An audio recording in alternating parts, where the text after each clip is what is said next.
Good evening. The December 9th meeting of the Evanston City Council will come to order. Would the clerk please take the roll? Councilmember Reid. Councilmember Harakaris. Here. Councilmember Kelly. Councilmember Harris. Present. Councilmember Nguyen. Councilmember Nusma. Here. Councilmember Burns. Here. Councilmember Suffredin. Here. Councilmember Ravel. Here. Mayor Biss. Here, we have a quorum present and are prepared to do our work for the evening.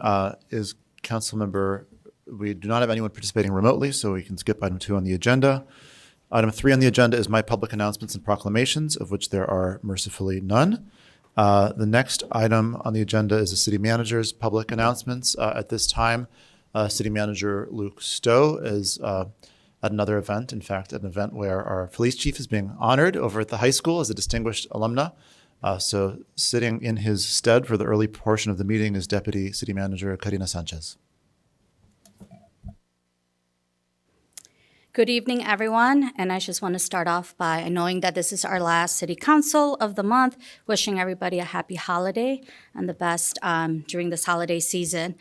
As the mayor mentioned, City Manager Stowe is currently at the Evanston High School being there present for the honor that our chief is receiving. 1% of I think less than 1% of Evanston Township's high school alumni get this award, so congratulations to Chief Stewart on this great accomplishment. It's also my honor today, I'm very happy to say I'm no longer the new girl on staff, to present to you Ms. Sharon Reeves.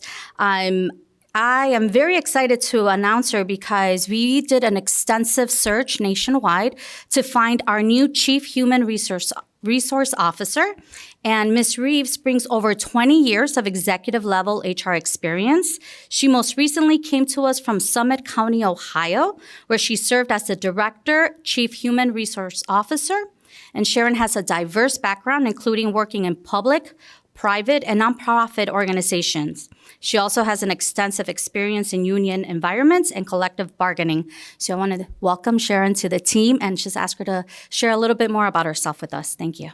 Thank you. Good evening, everyone. Again, my name is Sharon Reeves, and I hail from the town of the Rock and Roll Hall of Fame, the Cleveland Cavaliers that are doing so well, the Cleveland Guardians, and the Cleveland Browns. But despite that, I'm very happy to be here. I did cut my eye teeth working for the Allstate Insurance Company, so I've worked in this community before. My daughter was born at the Evanston the hospital that has a different name now, and I'm just delighted to be part of the City of Evanston family and look forward to working with you all. So thank you very much for the warm welcome. Thank you.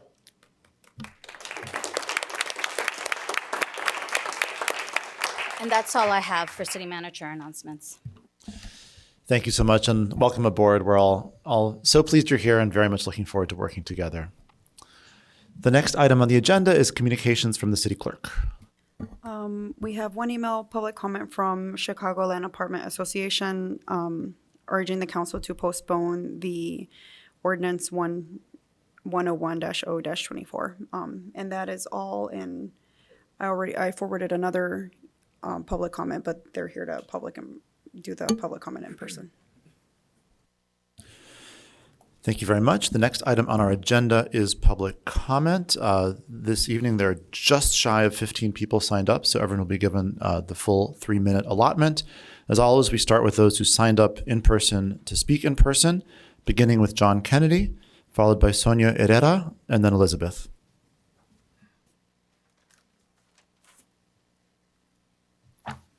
Good evening, council members. John Kennedy, 3rd Ward. I'm here to speak on the Civic Center, which you're just getting a discussion today. But one of the issues that you're considering is a cost issue. In other words, how much is it going to cost to stay in this building or move somewhere else or build some new building? And a lot of that's important if you have all the facts. But you don't have all the facts. In fact, you don't have the key fact, which is what is the cost of partially rehabbing this building? And I use the word partially very, very pointedly. The $60 million ACOM estimate is a total gut job. from the roof, which was installed 2010, it's virtually brand new, right down to all of our brand new ADA toilets, compliant. They're not 100%, but a good number of them are ADA compliant with brand new plumbing. Now, that doesn't mean that this building doesn't need help. For example, we hear a lot about HVAC. Well, you've heard me talk before about geothermal and the grants that are available. Clearly, staff basically say this is an inefficient building. Fine. Let's blow out the third and fourth floor and make it efficient, whatever that means in today's offices. And of course, we have a lousy front entrance. It's dungy. You're walking into a horror house. But what about taking the middle of the building, putting a circular driveway for ADA access, having everyone come in on the ground level, security's there, all your citizen-facing services in the basement, including DMV, and then only with security do you go upstairs from there. When you actually look at the costs, and I kind of put together a structure. It's amateurish, but here's the point. The city is refusing to get this kind of a rehab. This council chamber does not need to be rehabbed. Dan Biss's office does not need to be rehabbed. Neither does Luke's. They're gorgeous. When you run the numbers, and these are pure guesses, this is the cost to build new from the report. $268 million, almost $250,000. Gut rehab Thank you very over much. 20 years is $128 million. Lease is 86, and the least expensive is the move-in here. Thank you very So- much. Here's a quick, thank you. The next speaker is Sonia Herrera, who will be followed by Elizabeth and then Veronica Reyes.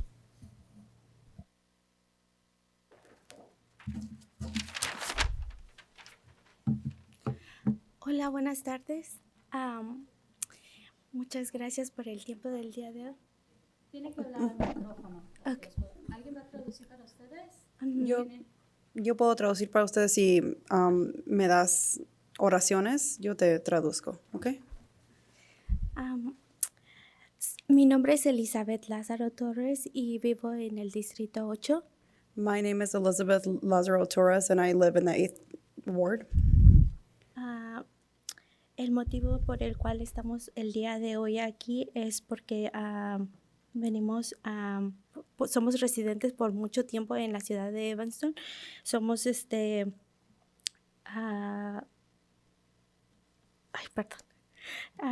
somos residentes y somos residentes activas en la ciudad para diferentes organizaciones, y una de las organizaciones para la cual nosotros hemos colaborado en unas encuestas para la ciudad, no hemos sido remuneradas con nuestro pago que se nos había prometido. The reason why I'm here tonight is because I'm an active community member, and I'm active with different organizations here in the city of Evanston, and we collaborated with an organization, and we have not been reimbursed for our work that we did with the organization. La organización para la que hemos estado trabajando es para EC2C, que está a cargo la señora Kim Homle. Ella prometió darnos nuestro pago. Hemos estado mandando mensajes, correos electrónicos, y no hemos recibido ninguna respuesta para nosotros, y creo que eso es una falta de respeto para nuestro trabajo. We collaborated with EC2C, with Kimberly Holmes, and we have been calling and emailing to try to be reimbursed for our work, and we haven't received a response, and we believe that's a lack of respect for the work that we've been doing. Respetuosamente le pedimos al Consejo Municipal de Evanston que si pueden tomar medidas en cuanto a esto. Anteriormente teníamos a alguien que abogaba por nosotros, a Jacqueline Mendoza, pero por el momento ella ha sido destituida del cargo que ella llevaba y ahora no tenemos a quien nos respalde. We ask respectfully of the council to interfere. Our point of contact was Jacqueline Mendoza, and at this moment, she has been let go from her position at EC2C. And we don't have anyone to back us up. Buenas tardes, mi nombre es Sonia Herrera, yo vivo en el Distrito 8. Good afternoon, my name is Sonia Herrera, and I live in the 8th Ward. Tal vez algunas personas que están aquí me conocen, yo he sido activa en varias organizaciones por mucho tiempo y nunca nos había tocado una experiencia como esta. Perhaps some of you know me. I've been very active in some organizations. And ¿qué dijiste el último, perdón? Nunca he tenido una experiencia como esta. And I have never had an experience like this one. Tal vez no estamos aquí por el dinero, sino por la acción que tomó esta persona hacia nosotros, porque yo considero que es una falta de respeto que nosotros hemos dado nuestro tiempo siempre cuando alguien lo ha requerido y no se respeta eso. We're not here necessarily because of the compensation, but because of the work, el trabajo, the work they've invested, and every time that they've given their labor, it is not respected. Y pues tal vez somos dos personas, pero pienso que es necesario hablar porque latinos aquí somos muchos y a veces no se nos respetan nuestros derechos como ciudadanos en esta ciudad. Y espero que se haga algo al respecto y muchas gracias por escucharnos. The reason I'm here is because I know there's just two of us, but there's many of us Latinos here, and many times our rights are not respected like the rest of our community members. Y gracias por escucharnos. And thank you for listening to us. Thank you. Thank you very much. The next speaker is Veronica Reyes, who will be followed by Eileen Thomas and then Stuart Wolf. Good evening, everyone. My name is Veronica Reyes. I live in District 2 with my husband and my 2 kids. I work at Northwestern Dining Halls for over 14 years. And at the moment, we are fighting for a new contract. We have been working there for many years, and every time Northwestern decides to change companies, we have to go through a very stressful process. I work with Compass, and unfortunately, we are fighting right now for a new contract for more respect. And since 2010, it is very difficult when we change. Sorry, I get nervous. I don't do this every day, you can tell, right? Sorry. I'm here with my coworkers.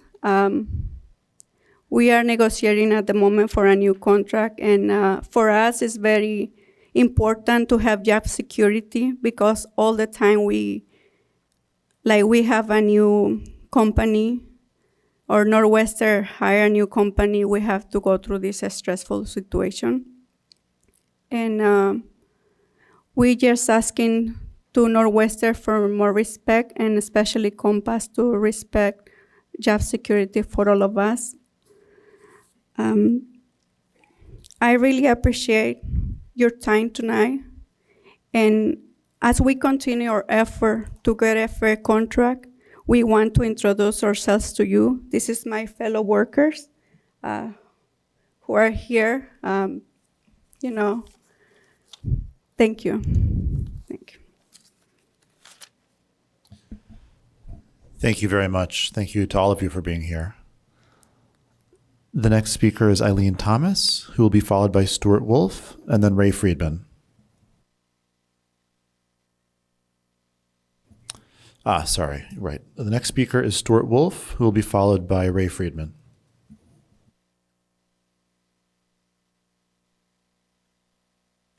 Thank you. My name is Stuart Wolf. I'm a resident of the 3rd Ward, and I'm here today to speak about the Chicago Avenue Corridor Project, and on behalf of many of us that are concerned residents and area businesses that either live on Chicago Avenue or are very close to Chicago Avenue and are concerned about the current plan as it is presented. And we just found out today about the next step about approving a budget, and we're hoping that the budget maybe could be reconsidered to be approved, or this next grant could be slowed down for approval until we've resolved some of the things we were concerned about. And I also hope, I know there's two sides of this issue, or at least two sides, and I'm hoping that actually by bringing stakeholders together through the help of you, there may be a way to reach a very beneficial plan for everybody who's involved. And the concerns, that I have to express today are that, in my experience, a good idea, which the bike lanes can be, any good idea is only as good as its weakest aspects. And I think there are some clear aspects that are very vulnerable here. One of them is the studies that you have done. I walk a lot down Chicago Avenue, and in the study it says that a lot of these spaces are being used, parking spaces that are being proposed to get rid of are there because of commuters. Well, I've walked by at 6 o'clock at night, 8 o'clock at night, and 11 o'clock at night, and often there is rarely an empty parking space, and this doesn't matter if it's weekend or weeknight. So you're trying to get rid of a bunch of parking spaces that will force people to park away from Chicago Avenue already onto the dense side streets going east-west and north-south near Chicago Avenue. So where they're gonna go, I'm not sure. On top of that, it's always exciting when there are new building projects going on in Evanston, and I know in the last couple days and also in the last year, there have been some new residential buildings that were proposed, and that's going to include, on at least 2 of these cases, reduced parking because of their proximity to public transportation. Well, that's great, but you still have a large influx of residents coming in. Good for Evanston, I'm all for that. But on the other hand, those residents will have a lot of service vehicles and delivery trucks coming, as well as friends and family, hopefully to visit the great city that we are. That's going to lead to a lot more traffic congestion around what it already is the very majorly busy artery of Chicago Avenue, both for people in Evanston and people trying to get to Evanston from Chicago or to get to suburbs beyond Evanston and hopefully stop in Evanston to use businesses here. I have more comments. I see I'm running out of time, but thank you for your time and what you do. But please, we have many concerns and think these can be resolved in a way that is non-adversarial, just needs a little more thought and a little more a deep diving into some of the flaws in the proposal as it is right now. Thank you. Thank you very much. The next speaker is Ray Friedman.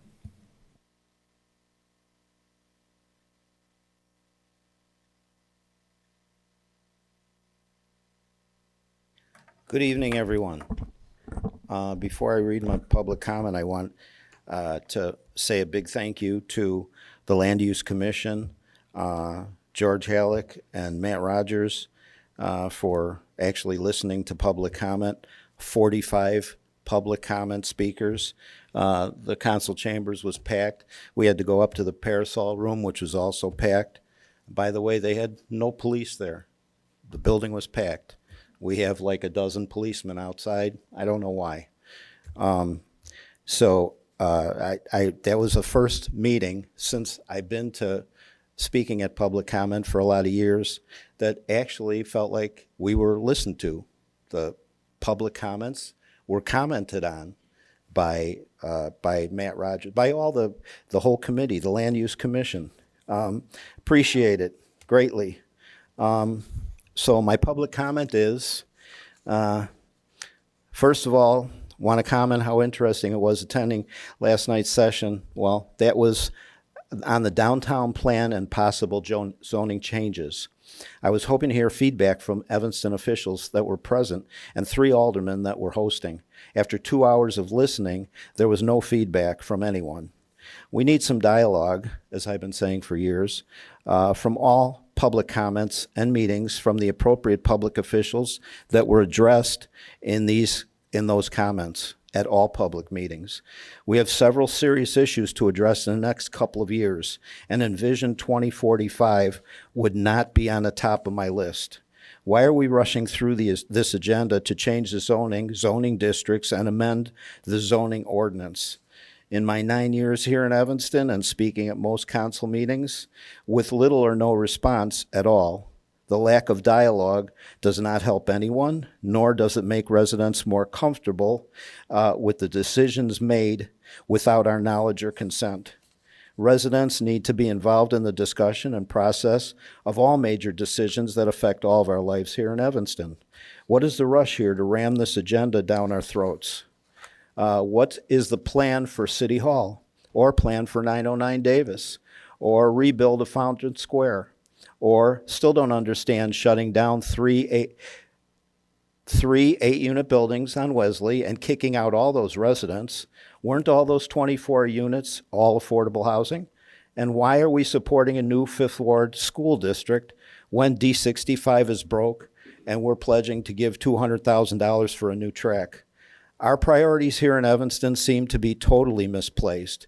And 2 more questions. Who came up with the idea on the flyer that was floating around and addressed by Mayor Biss and a host of other community organizations saying bad zoning laws are why we can't have nice things?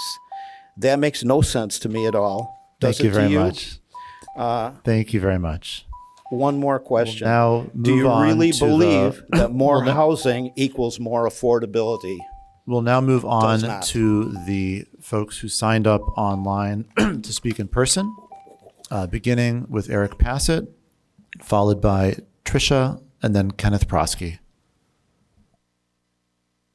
Hi, my name is Eric Passett. I'm the owner of North Shore Apartments and Condos. And I guess I'm just here I wasn't here at the last council meeting, but I'm mostly disappointed in you, Mayor Biss, about your vote on the dog breeds. And you were the deciding vote. And for anybody who doesn't know what came up was, now we can, before we could decide what breeds of dogs we would allow in our buildings, what breeds we didn't want to allow. Now, either we don't allow dogs in our buildings, or we have to allow all dogs in our buildings unless we want to control the weight. And, I guess, Mayor Biss, the way I would address Alderman Reid, which I have a little bit more to say about that, but he's not here. I'm very disappointed. I don't feel like landlords have been represented in this city, there should be a give and take. All there's been is a take the last 4 years. Hasn't been a lot of give. And I feel like you being in charge should help on that. And I feel like in the deciding vote, when this is mostly to help dogs, not just people in our buildings, but dogs that are innocent, you voted completely against it. When there's so many other problems in Evanston besides this, why is our downtown Evanston still 20% vacant? Why are there so many other problems in Evanston that still exist?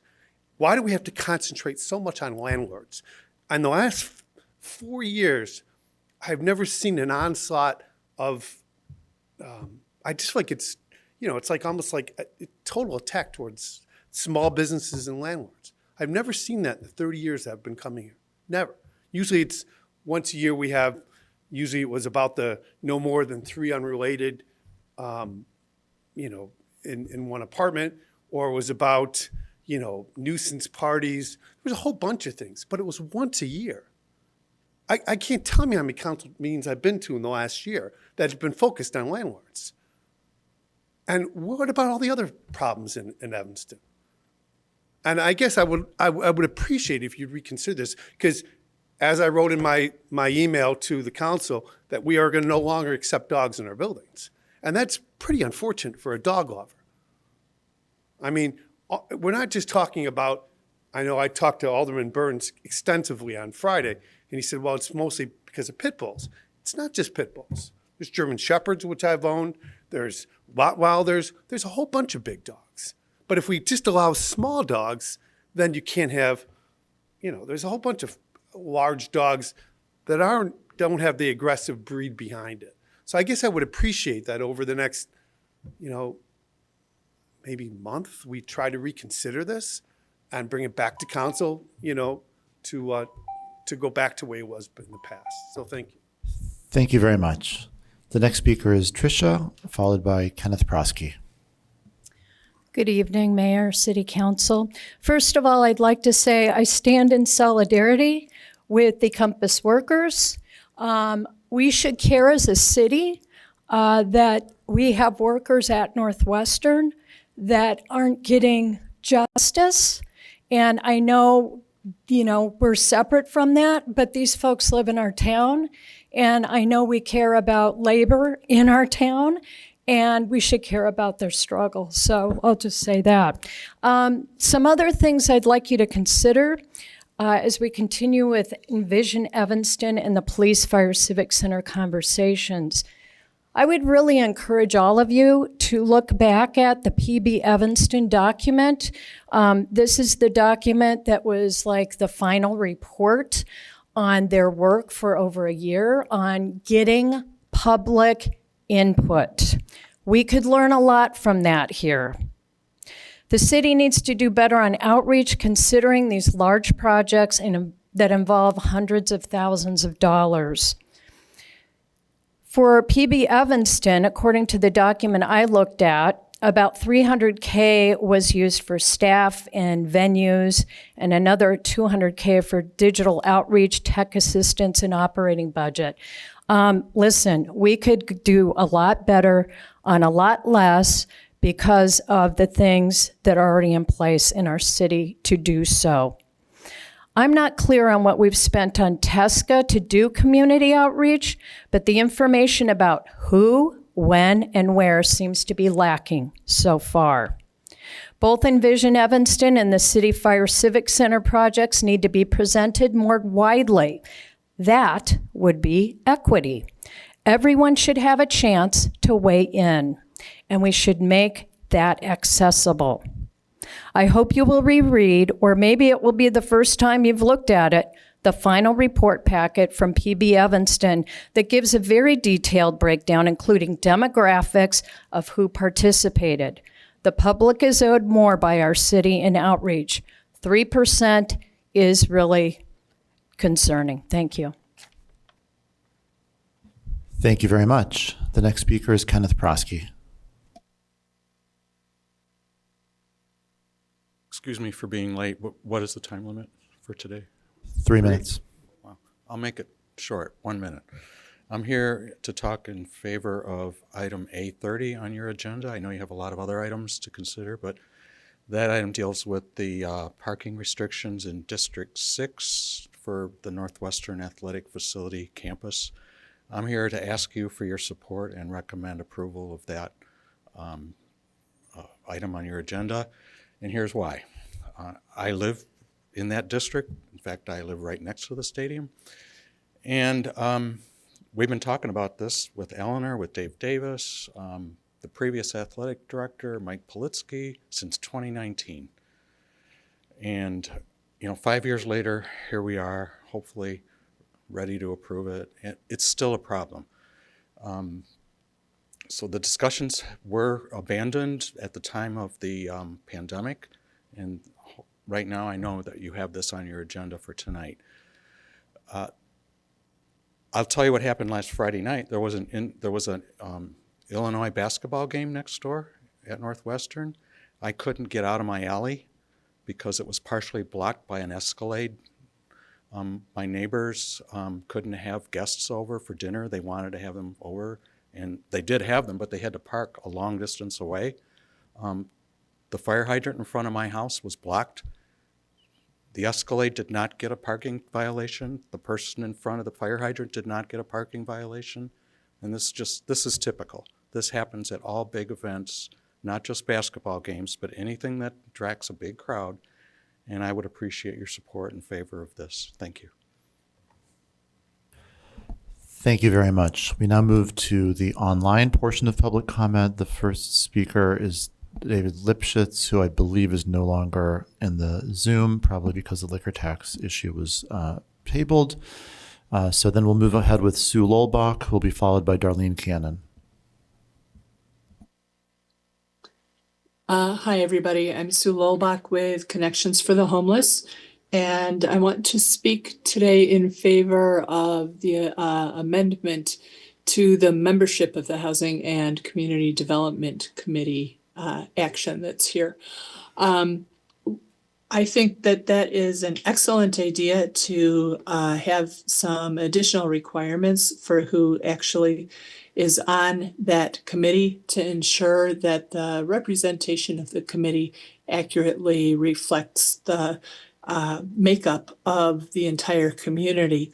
And I would like to ask if there can be a referral. I don't know who would be willing to make it, but I would love to see a referral to have the same kind of change made to the Land Use Commission.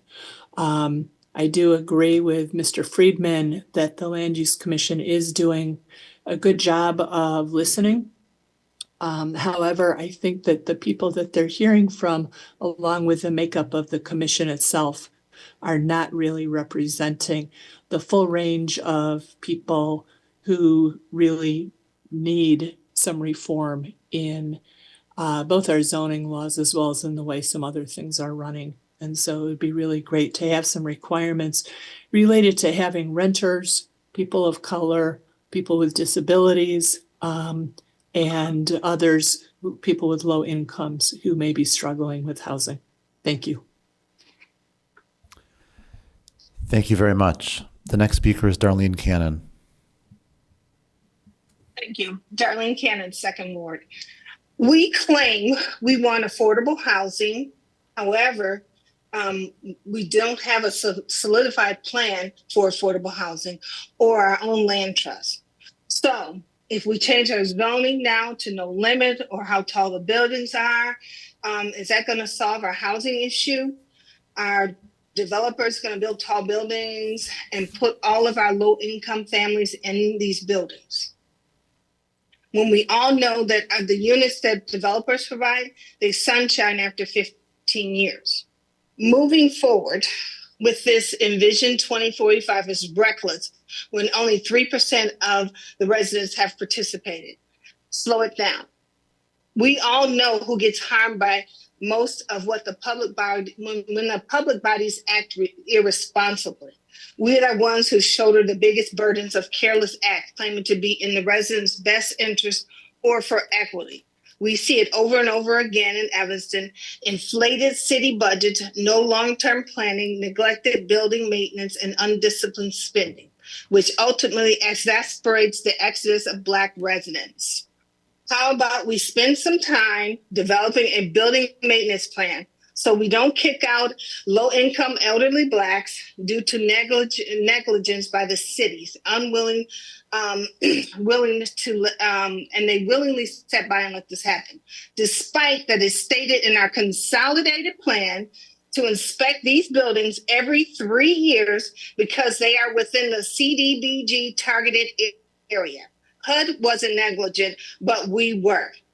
We could buy buildings and help everyone else in this town, but we couldn't fix the damn stairs on Wesley. Thank you. Thank you very much. That concludes public comment for the evening and brings us to special orders of business. We are going to begin with items SP 2, 3, and 4 before moving on to item SP 1. Is there a motion relative to one or more of those items? Mr. Mayor, I will move items SP2, SP3, and SP4 jointly, assuming that works out for everybody on council. Councilmember Newsman moves approval of ordinances 97, 98, and 99-0-24. Councilmember Harris seconds. Is there any discussion? Seeing none, will the clerk take the roll and just remind you this is for action for all three of these items? Councilmember Heracariz? Aye. Councilmember Kelly? Aye. Councilmember Harris? Aye. Councilmember Nguyen? Councilmember Nusma. Aye. Councilmember Burns. Aye. Councilmember Suffredin. Aye. Councilmember Revelle. Aye. With 8 voting in favor and none voting against, the motion carries and all 3 ordinances are adopted. This brings us now to item SP1. Would someone care to make a motion to initiate discussion on item SP1? Mr. Mayor, I will move item SP1, the discussion of the Civic Center Police Fire Headquarters Public Engagement Update. Second. Councilmember Hadakatis moves that we discuss the Civic Center and Police Fire Headquarters Public Engagement Update. Councilmember Harris seconds. Ms. Biggs. Thank you, members of City Council, City Clerk, and Deputy City Manager. I am honored tonight to be presenting some information regarding the public engagement we've done on the Civic Center Police Fire Headquarters relocation. The first presentation we'll do will be by Tesca Associates, who has actually led a lot of that public engagement. And then I will follow with an update regarding the project status. So with that, I'd like to turn it over to Michael Blue from Tesca Associates. That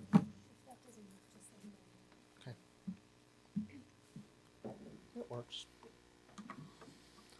Good evening, Mr. Mayor, council members.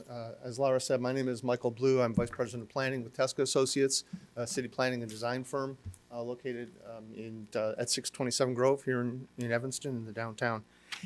We've been pleased to work with the team from AECOM and with city staff in terms of conducting an element of public engagement related to a much larger question that you've been asking regarding relocating or renovating or making a decision about what to do with the Civic Center. As part of that, one of the variables is, can we get a bit of a look in terms of what folks in the community are thinking about? And that was the idea of this engagement. And so as you see on the slide here, what I'd like to do is give you a little bit of a summary of the broader information that was provided in your packets tonight. So just to start out, to say a few words about the process that we did. As you see here, we strategized and designed. We worked out a process of allowing people to respond to surveys and come to meetings. As you know very well, there are many different ways that people like to engage, and the idea was to touch on a few of those. And I'll talk about what that process is. So we had the engagement. We've been reviewing the survey and engagement results that we had. And again, they've been summarized for you here, and I'll run through them. We put together a poll, a non-scientific online poll, to give everybody in the community an opportunity to share their thoughts about the Civic Center. Now, we had a very narrow focus for this. There are a lot of variables, as I said, in terms of how you're going to have to address this question. But what we sought to understand with this part of the process was, how do people use their government? Right? What are their priorities? What are their things that they think should be traded off for these kinds of decisions? Because that needs to be part of your evaluation as you go through. And so the idea here is to shed a little bit of light, share some insights that can help with that discussion. I think you'll find that there are some things that are not a surprise. There are some things that may provide useful insights. The poll was open for most of October and November. We had 755 responses to the online poll. We also conducted 4 community listening sessions, and we'll go into those in a little bit.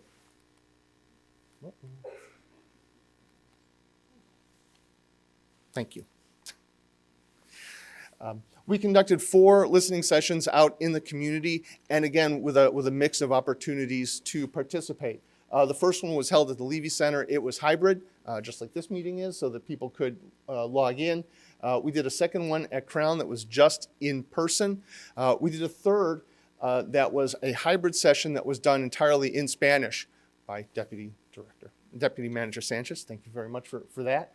And we did an all virtual session as the wrap up. Again, the idea here is to give people a different way and different opportunities to engage with the process. And thank you. In terms of the outreach, in terms of the marketing, when we do these kinds of surveys, when we do this kind of outreach, it's very important that the community let people know. Will everybody find out? No, but there was really a very good engagement outreach done by the city's communications team to let people know, and here's the list. I'm not going to go through it. What I would point out, though, is that there are different ways that there was outreach done. There was outreach done through the newsletter. There was outreach done from Facebook and Twitter and Instagram and all sorts of public social media that I honestly couldn't even begin to tell you how it works. But the idea was to reach different people who engage differently. Take the next one. So in terms of who did we hear from, let me do the next slide. Thank you. The survey asked people to share who they were and where they came from, and obviously, not surprisingly, many of the folks were Evanston residents. A lot of these answers that you'll see here are going to add to more than 100%. It's not a math error. We gave people options to respond to multiple versions of the question. So the vast majority, almost everybody, was a resident of Evanston, some of whom also work and shop and visit in different places in Evanston or even volunteer in Evanston. The idea was not to have equal representation from wards, but we did want to know that every ward was represented or which wards were or were not. So we asked people what ward they were from, and you see that we did have representation from each of them. Next slide.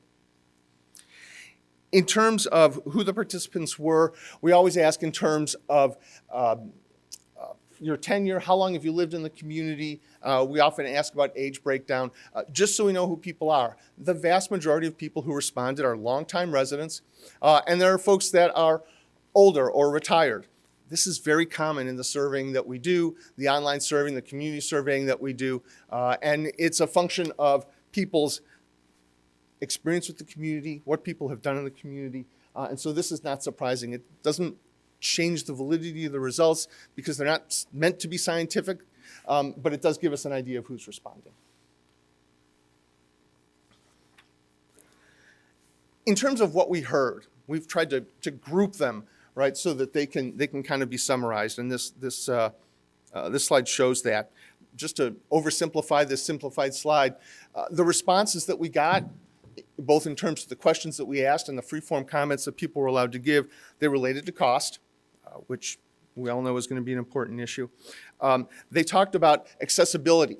How do you get to the Civic Center or the City Hall, and how does it serve you when you're there? We asked about services. What kinds of things should be part of it? Again, asking people to think in terms of their priorities.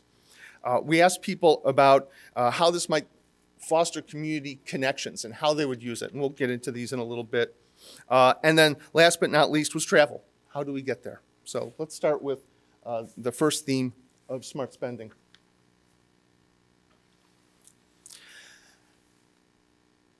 There was a clear tone of cost consciousness, and if you think of the question generally being on a continuum of spend as little as, the city should spend as little as it possibly can, to let's spare no expense. What we found was that the idea of cost consciousness was very much a high priority. In general, overall, the idea of balanced spending, let's not have the cheapest version. Let's think in terms of investing for the future. Are there things that we should add along those lines?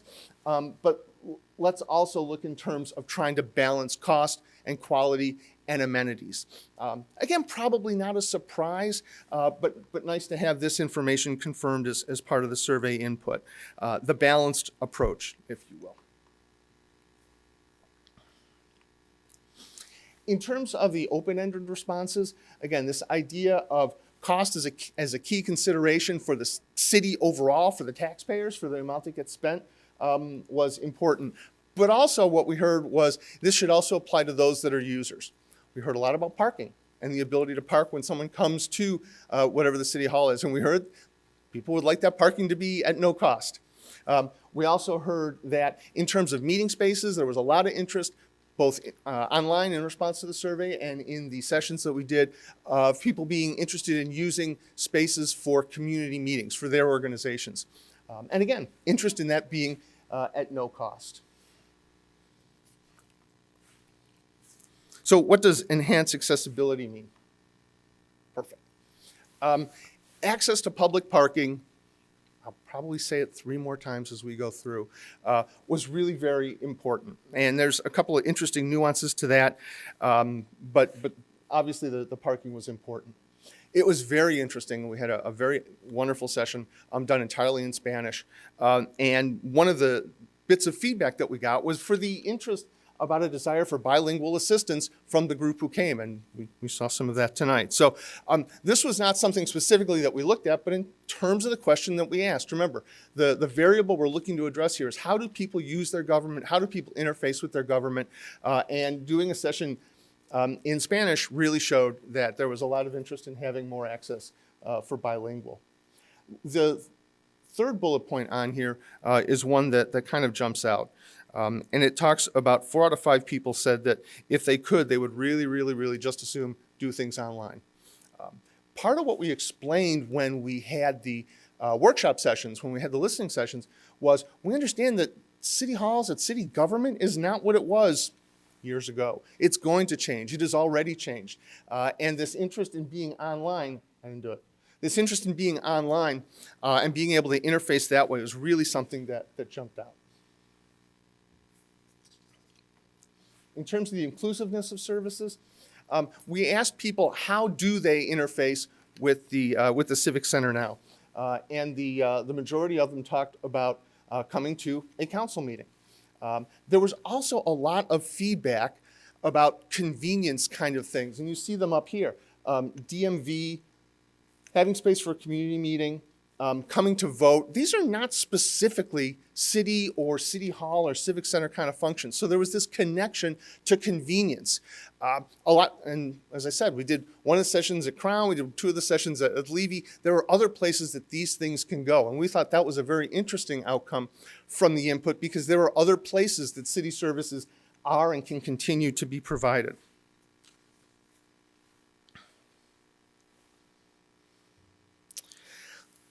When we started to talk a little bit more, both in terms of the discussion sessions and the feedback that we got through the survey, in terms of asking what kind of city services should there be, this idea of city services, or what I used to call core city services, were really emphasized.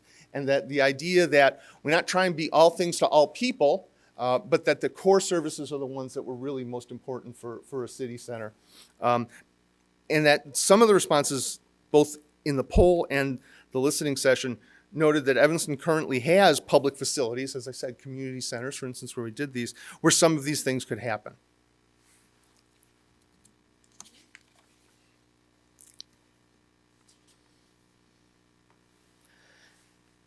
In terms of community connectivity and how that would work, as I said, there were a number of people, both in the online poll and at the listening sessions. We heard a lot about it at the listening sessions.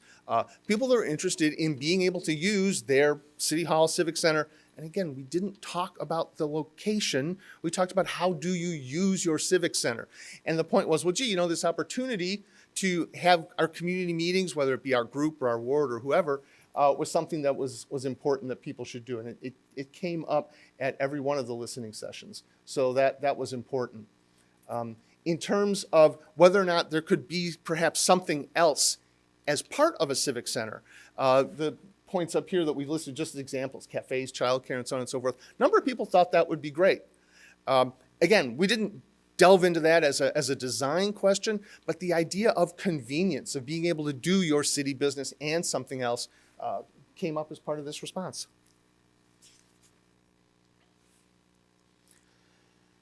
How do you get there? So we asked people, how do you typically get to the Civic Center? And you will not be surprised, the vast majority of people said that they drove. A number of people walked, and a number of people rode their bike. Then the other question was, how would you like to get there? All things being equal, if you could get there, how would you get there?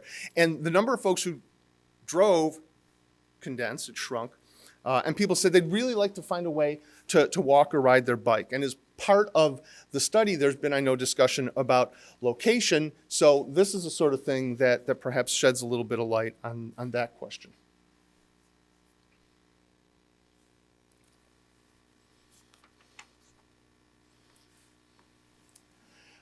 The city also did, concurrently to the work that we did, they did a targeted survey that was done through impact research. We didn't participate in it. We got the results of it. And, which is something that's always nice to see when you do multiple forms of input, there was a lot of consistency between the results. Not in terms necessarily of the number of answers or the number of surveys. It was done differently. It was a phone survey that was drawn on registered voters. But again, there was a lot of consistency between the things that I've shared with you tonight from the listening session and the online poll with this survey. A couple other things that came back. There was an emphasis on free Wi-Fi being available, which is always an amenity that people talk about. A few other things that came up, again, out of the discussion, and as you've seen here tonight, interest in Spanish language services being available to accommodate the community that needs those. There were a range of location and cost issues came up. Where should the new Civic Center be? Should it be here? Should it be moved? Should it be somewhere else? And how do we address cost? We're really overall what we heard a lot about, and as you can imagine, it touched on a lot of different points. In terms of the future of this building, again, should it be this building? Should it be another building? We know is a huge part of the conversation. We specifically left that off the table so that we could get to these other topics to be useful to you in your conversation. We know it's not the absolute answer, but it's part of it. That said, the future of this building, as you heard tonight from public comment, was part of it. And as I mentioned, the idea of convenience came up any number of times. People using services that aren't even city services, the DMV and the voting, were really very popular. Just to summarize the key takeaways that came out of this and that were in your materials, cost consciousness and focusing on core services, again, was a theme. The idea of spending as little as possible was not the direction that the survey results showed, and going all in, if you will, was also not the direction that we heard. I might have mentioned access to free parking. That's certainly a theme. The services being available to the Spanish-speaking community came up, again, because no small part because we had done the session in Spanish. The idea of access to meeting space, I mentioned that one, but that one came up quite a lot. And then the idea of being well-connected, and again, access, being easy to get to, that it's located in a way that's convenient for everybody. So that is a rapid-fire summary of the engagement, the process that we went through. Again, we understand this is one variable in a much larger equation that you all are dealing with, but we felt that the results here, we wanted to share them with you as they shed some insight that we trust is useful to you. So, Laura? Thank you, Michael. And then before we go into questions, I just want to give a quick update of where we are on this project and what our plan is for finishing this out. So earlier this year, we presented 6 options for out of the AECOM report for how we could proceed. Everything from rebuilding both the Civic Center and the Police Fire Headquarters, or rebuilding Police Fire Headquarters, renovating the Civic Center, but staying at their existing sites, down to acquiring a new blank piece of property and developing one building that incorporates both. And of those, the rebuilding on the same site and renovating were considered the most expensive option. I actually went through, because the costs were as of January 2024, in Chicago, if you look at the engineering news record, the construction cost index, or the building cost index, has gone up 4.5% inflation in the last year.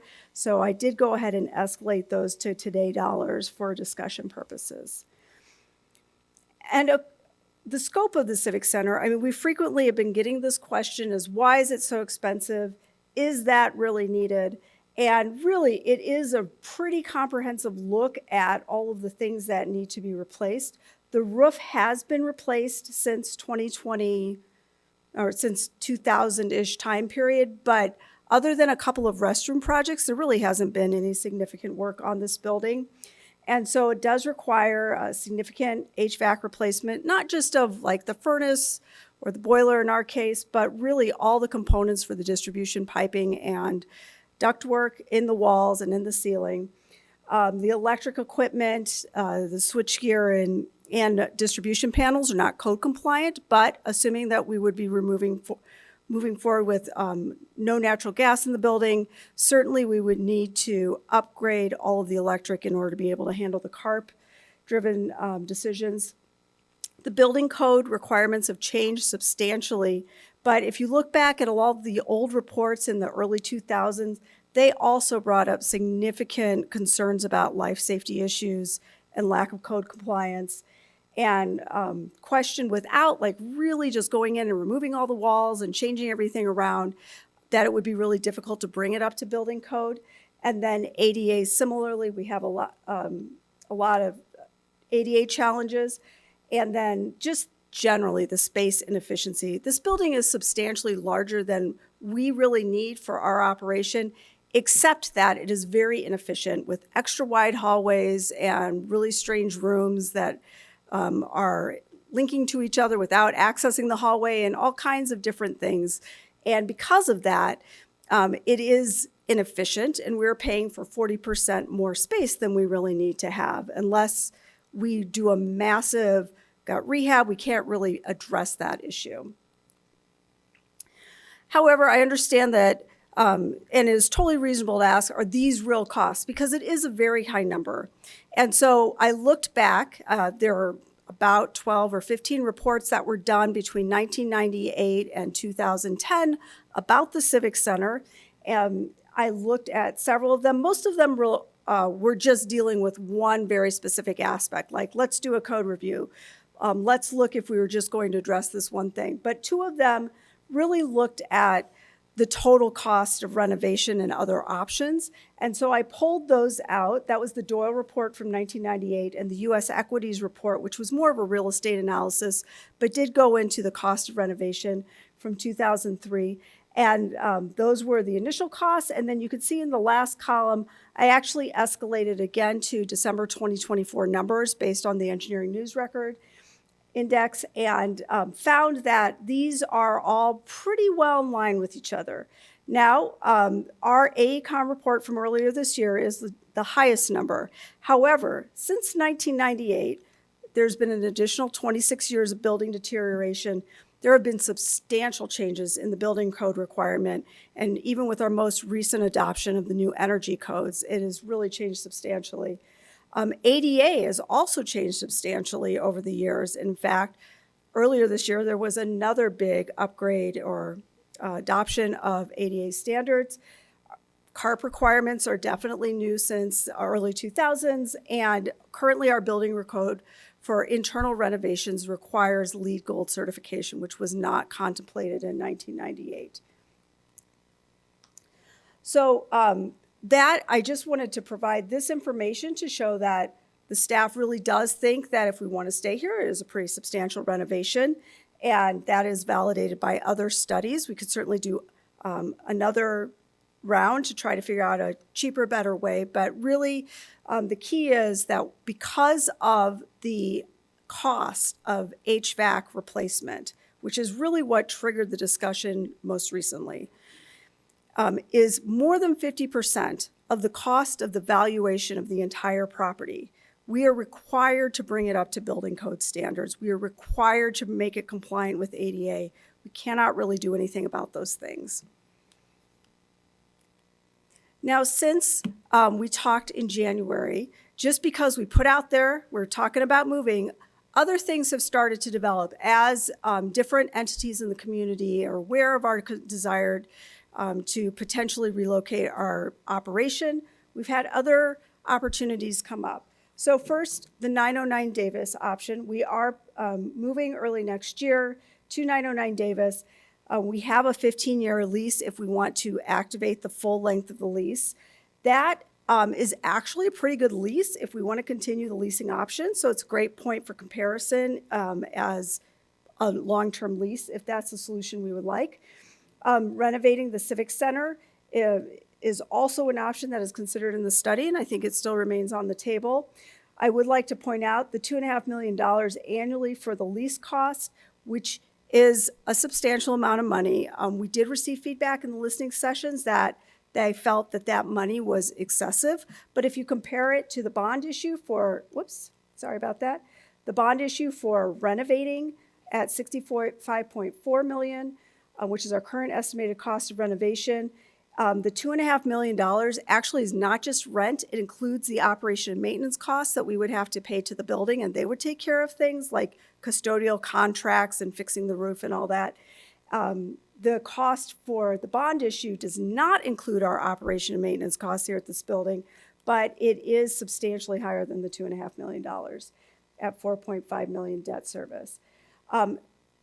We also have identified the main library building. So our existing library, which went into service in the late 1990s, gets a ton of use from a wide variety of populations, everything from small children running around excited about reading to homeless people who are accessing services there.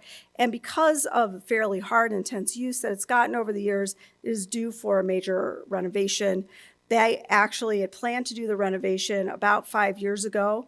That was put on hold at the time. Then the pandemic happened, and so they never did actually do the renovation that they had been planning. And so they updated the cost. It's about $18 million. That's for them to renovate. However, they note that actually the way they deliver library services has changed quite a lot in the last 30 years. And so they believe that they could consolidate down to about half the space. And it turns out that frees up about half the space, which is very similar to the space we need for City Hall operations. Now, the building is completely not what we would need. It's wide open spaces. If you've been to the main library, we need offices and city council chambers and things. So we couldn't just do an $18 million renovation and all of us fit there.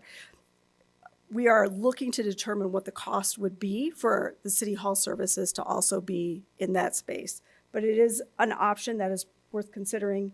1801 Maple and 906 University Place. If you can picture the entrance to Maple Garage off of Maple Avenue and Clark, this is the building and property that's located across the street on the northeast corner of the intersection, across from Hilton Garden Inn.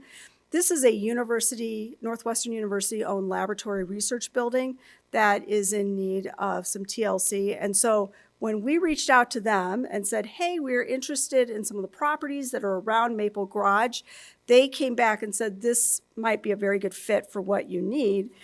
And so we have been working with them to identify how it would work.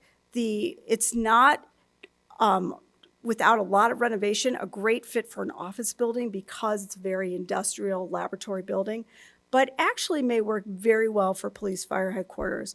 So we are working to get an analysis of that, along with a high-level cost estimate for what it would take for us to reconfigure it. And then 900 Clark, which is the same intersection, but on the southeast corner where Chili's and Dogtopia are. The current developer owner there wants to redevelop that north end of the building into high-rise residential. But they did reach out to us about the city potentially being an anchor tenant for like the first 4 to 5 floors of that building as our city hall. And they provided us an estimate that they think it would be about $43 million all in. So right now, that is the realm of options we're looking at. So Maple Garage being right here, I realize the graphics didn't show up very well, but 909 Davis, the University Lab Building, 900 Clark, and then the main library over here. So that's sort of what moving downtown really looks like right now as far as the realm of options we're considering. So now, next steps, because tonight is really just intended to be a report out of where we are. We would like to come back in January for a substantive discussion of all of these options to understand how the City Council would like to move forward with City Hall services, police fire headquarters. However, we recognize we still need to get a few more pieces of information. So we will be looking at the cost for moving City Hall to the main library, as well as moving police fire headquarters into that university laboratory building. Another thing that has come up during various conversations from the public is the potential use for preservation tax credits. So we are having our community development department look into that, as well as having AECom also provide an analysis so that we can report back on how that would work and potentially change the financials. And then we would like to come back in January to present information to the city council for discussion. At this point, I think Michael and I are happy to answer any questions you have. And also, if there's additional information that you feel like you need, it would be great to hear that now instead of in January when we're back here. Councilmember Suffredin, Thank followed you. by Nuspa. So I'm curious about the library shared space, and when you say you need to do more research on it, like how are you factoring some of the shared? I assume that like meeting rooms, conference rooms could be shared for both purposes. Like when you factor in what the library needs and what the city would need, like does the library go first, make sure that there's 100% of a library there, and then the city figures if we can fit our operations around what the library needs? Is there some consideration of, you know, conference rooms and meeting spaces that would be used by both? How do you assess if it would work for both the city and the library? That's a really good question. And I do want to be clear that the city has no intention of forcing the library to provide lesser services in order to accommodate City Hall. We've done some basic math, but really the next step and part of this is to look at what they call the building program. So the library has a program, and that program includes the need for certain types of spaces, including conference room. And then the City Hall has a program that similarly, our program needs are pretty well developed at the moment because we are moving into 909 Davis, so we have a pretty good assessment of what our base minimum is. And so we're actually working with the library consultant to sort of consolidate that. I do think it will involve some shared spaces, public conference rooms.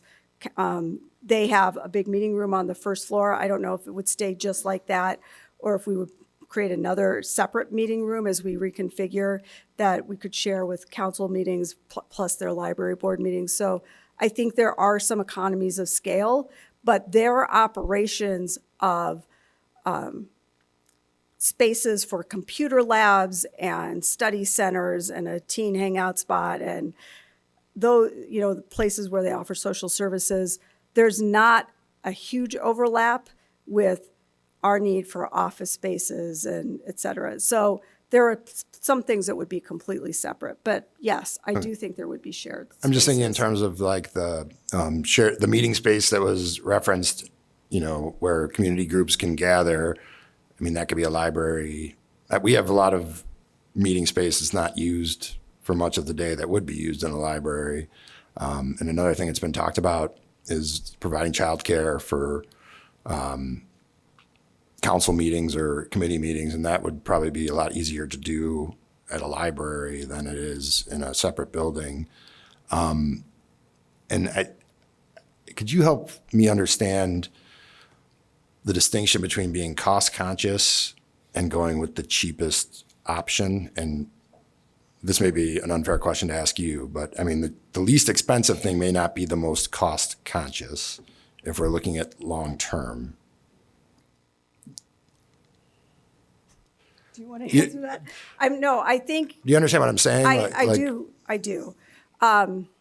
It may be, when you look at the numbers, which are not up right now, but let's say you look at these numbers, it may be that leasing is the most cost-effective thing. If you look at it, straight numbers.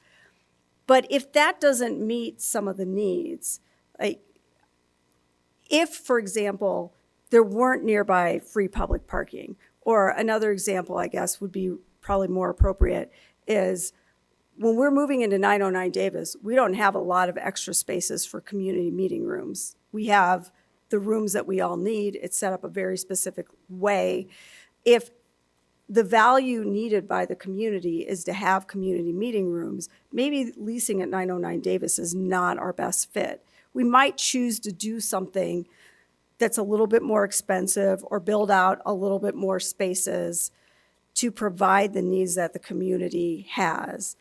There are lots of city facilities, so it's not entirely clear to me that everything has to be at City Hall. A good example of that is early voting. It's definitely something we want to provide. We provide it here. We're not going to continue to provide it here after April. And So the question is, well, does it have to be at City Hall? And if the answer is it has to be at City Hall, then 909 Davis is probably not a great choice. It's not really going to fit there. If it doesn't have to be at City Hall, if we could put it at Crown or the library, it might be fine. But I think it's trying to sort out some of those things. The answers we got were that there are some things that are really important to the community, and they want to see those things move forward. So we should not necessarily pick the cheapest things if it means that the community can't access the services they need or can't get the amenities that they want. Then that's the cheapest is not the best. Okay, and again, I'm sticking just with the library, City Hall combination. Is this inquiry contemplate any change in the library parking lot, or would that remain surface parking? Or are we not there yet where we would consider what other supplemental structures could be put there that would get this over the top in terms of being able to accommodate as much of city function, as much as library function as possible? I would say we're not really quite there yet. After we do more of a test fit, we'll have more conversations and be in a better place to discuss that. Okay. I mean, it seems to me that history has taught us that the fewer buildings the city is responsible for, the better. And if we can consolidate purposes, library functions and city hall functions seem like a better fit than police and fire functions and city hall functions. So I just think that that's definitely something that's worth exploring, particularly since it's a building that we already own that has substantial renovation needs as is. That's all I got. Thank you.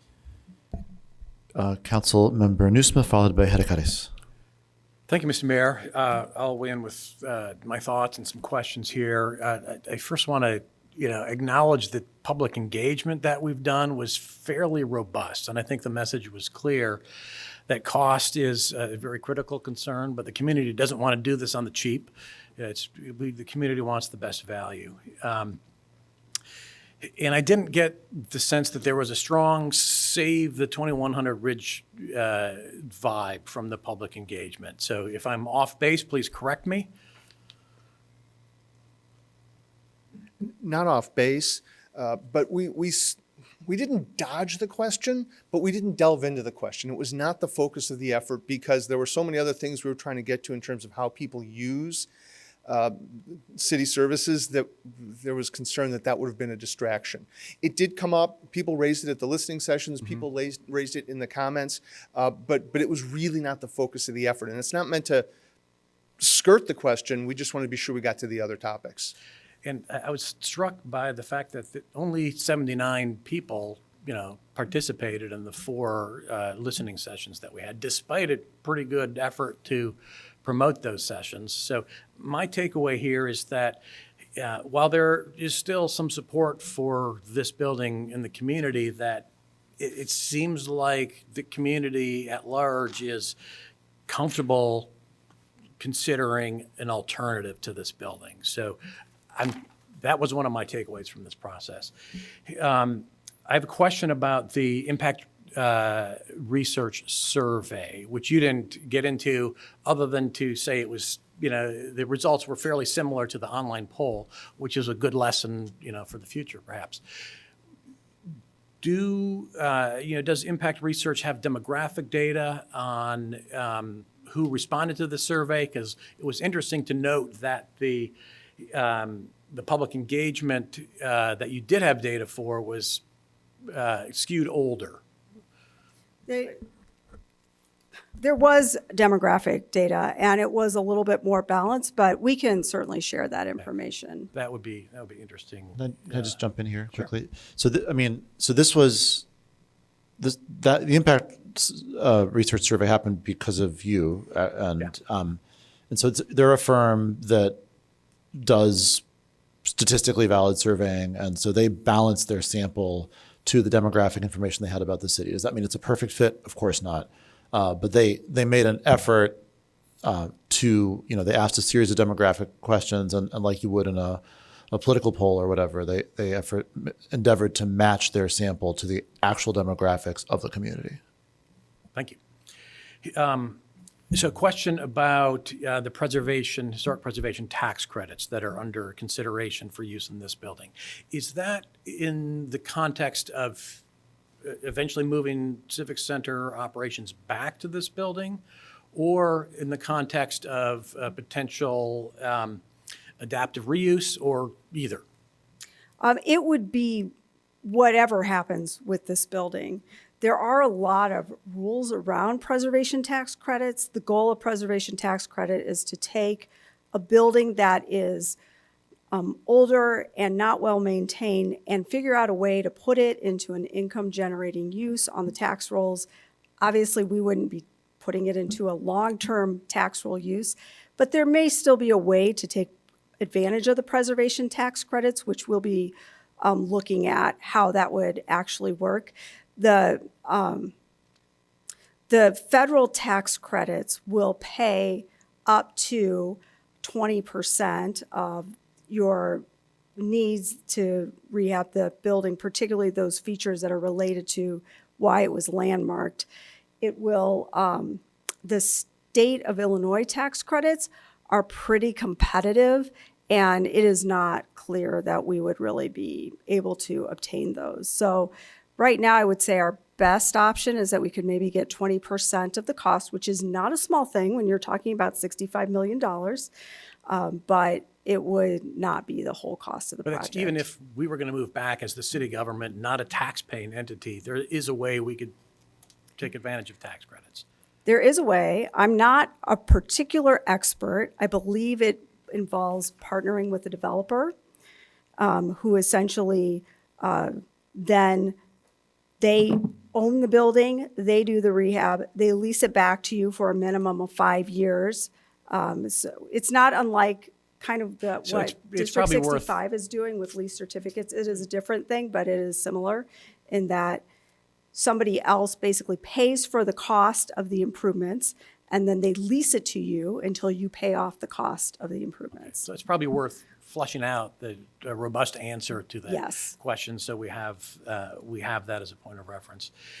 Looking at other options, I think the library option is really, to me, the most intriguing at this point. We have to renovate that building anyway. How much more is it going to cost if we renovate it to allow Civic Center operations is one thing you're going to be looking at, and I think that is definitely an appropriate next step. Looking at some of the other options, I take your point that leasing, at least for the short and medium term, might be the most cost-effective option. So I don't want to rule that out altogether. I'm kind of curious how we're going to feel after a year or two in 909 Davis. Maybe we're going to love it and really settle in there. But if we're talking about the 900 Clerk building, I'm glad we are open to other ideas like that. I think for the price tag, at least, the stated price of $43 million to essentially own the first 2, 3, 4 floors, that doesn't make sense at that price, given the other options on the table and what those prices appear to be. If we were talking about leasing in 900 Clerk, well, why would we, if we want to lease, we would probably just stay at 900 or 909 Davis. So turning to the police and fire headquarters, what's going on right now at that building at 1801 Maple, the lab office looking building? Is there anything going on there?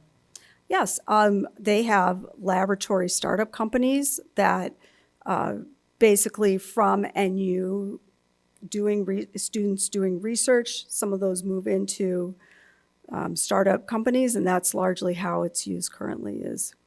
But they would be relocatable ostensibly to a new university building, perhaps. NU seems to think so. Okay. And if we look at that building together with the 906 university parcel, that strikes me as being more than we need for police and fire headquarters. There are some challenges with putting police and fire headquarters into any existing building. And some of that is just how police operations work, that they have a suspect or a person in a car, they want to drive them into an enclosed, locked space. help that person out of the car and into the building, into the right place. That isn't really available in most buildings as is. There's also a need for some police parking to really just be really quick in and out, not parking garage parking, but there's an alarm and they need to get somewhere fast. So surface parking is pretty valuable. They don't want to be parked on the 5th floor of the Maple Garage. So I think the idea is that other space that is at 906 University Place allows us the flexibility to build the pieces that don't automatically go in to a laboratory building. But there are a lot of pieces that do. There's a huge need for storage of evidence and equipment. There's locker room requirements. All of those things just take up a lot of space. And in that, going into an existing laboratory building with big core spaces is actually pretty valuable. It's well suited to the conversion. Yeah, I'm just looking at the footprint of those combined parcels compared to the footprint of the existing building and parking lot. And without looking at the numbers, it seems like the 1801 Maple and 906 University parcel is much bigger and 2 or 3 times the building. So if there's extra space, I don't want to just have it sit there and end up being filled because it's available. If there is extra space that we don't need, let's put it to some other productive use. Oh, that's absolutely, that is fine. I think that we would want to look really closely. I will say that what the AECOM study found is that we need double the space, at least for the police. They are really crammed in. Their operations don't meet best management practices purely not because of the staff. The staff go over and above and really try to make the facility work as much as they can. But there's a lot of things that are very challenging because of the lack of space. And then one last point I will make is if we do relocate police and fire headquarters, that frees up their parcel, the building and the parcel where they're located currently. What would it mean to the property tax if that parcel were put back on the tax rolls and there's some financial benefit? There is a financial benefit.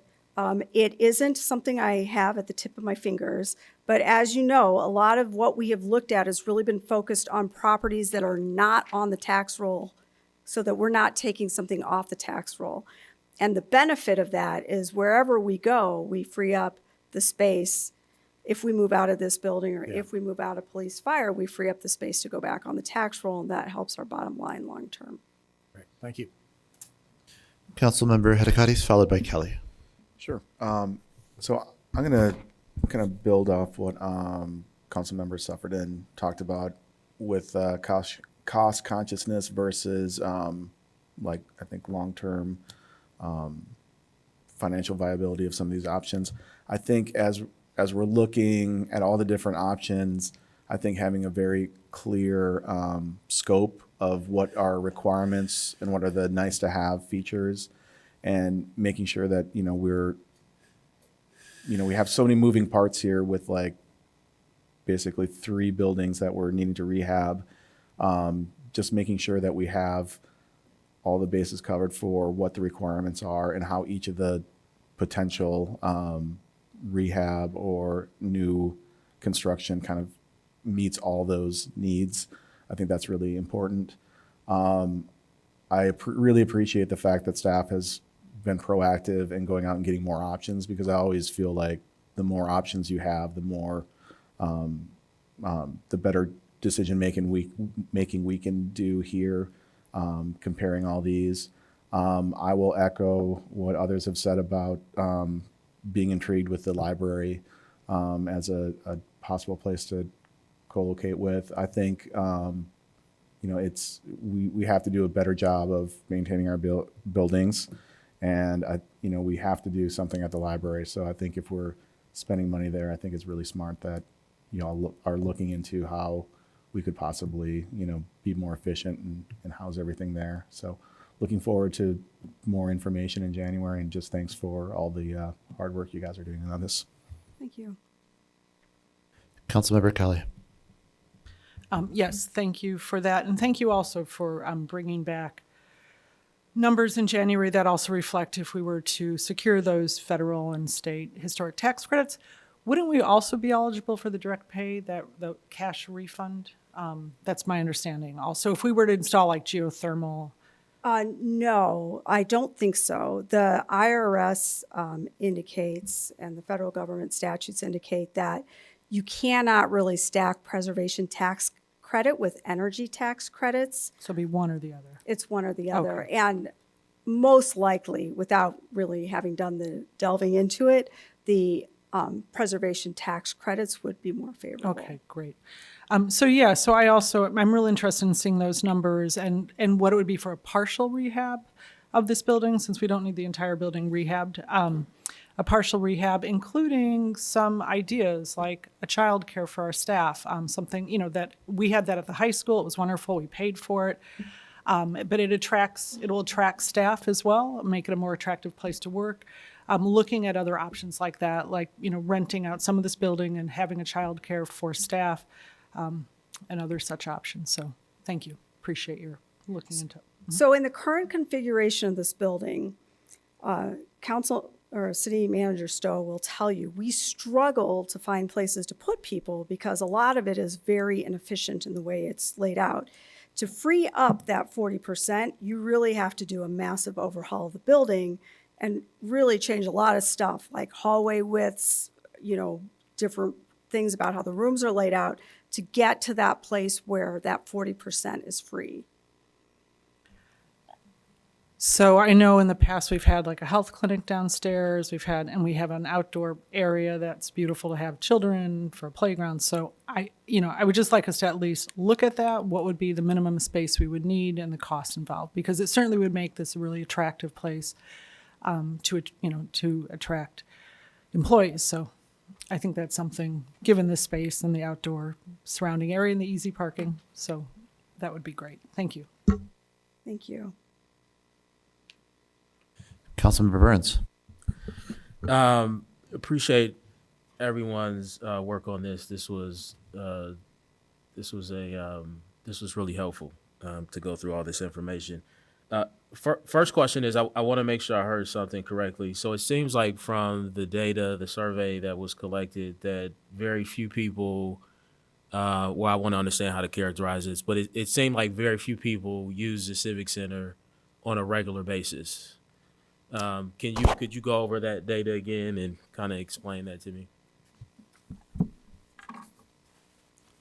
Glasses out. Yeah.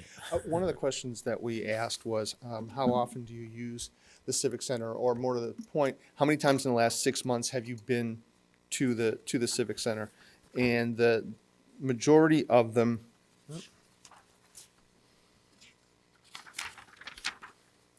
were 1, 2, or 0. It was about 2/3 were 1, 2, or 0. Yeah. And so, not surprising, because not everybody comes. There's other ways to do things. But yeah, the majority of people don't come very often, if at all, and the majority of people would like to be able to use online services. That's why I was going to go next. Did you say 4 out of 5, or what was that again? About 4 out of 5. 4 out of 5. I think that's something that, to me, that's the conversation, right? Is to really understand that not only are we seeing fewer people entering into banks, I think the same is also true for civic centers, probably not just in Evanston, but around the nation. And I think that's an important part that we need to continue to keep on the top of our mind as we consider our options here. The only other thing that I've always thought about when it comes to this building is how convenient the parking is. That's really it. To me, that's the only thing that it may have better than some of the other places. I know we've done some measurements with the 909 Davis to see how far people will have to walk from the garages to one of the furthest parking spaces here on days where is parked, the lot is parked up. But that's really it. And I think the response to that is one, I think having the garages downtown make it possible for us to accommodate people who would prefer to drive to the Civic Center. But also, I think we have to see how that fits with our CARP plans, right? Like, we have goals to try to reduce carbon emissions in the city. We have goals that are going to encourage people to drive less, to carpool more, to bike more, to walk more. And so I think we have to think long and hard if we want to continue to prioritize vehicles and drivers if we want to meet some of our CARP goals. That being said, I still believe as long as we're located close to one of the city garages that we can still accommodate drivers. So I think that's something else to point out. And I don't have any other questions. Thank you. Thank you. The income generating, as we think about the cost of all the options, and as I say this shouldn't be necessarily why we do it, but it would be I think it's our responsibility to include it in our analysis that that some of these options would also allow this building to become income generating, which it is not now. And so even if that number goes down of how much it would cost to renovate here, which I'm sure it will, we also have to include how much this property would generate in income if it were put back into the tax rolls.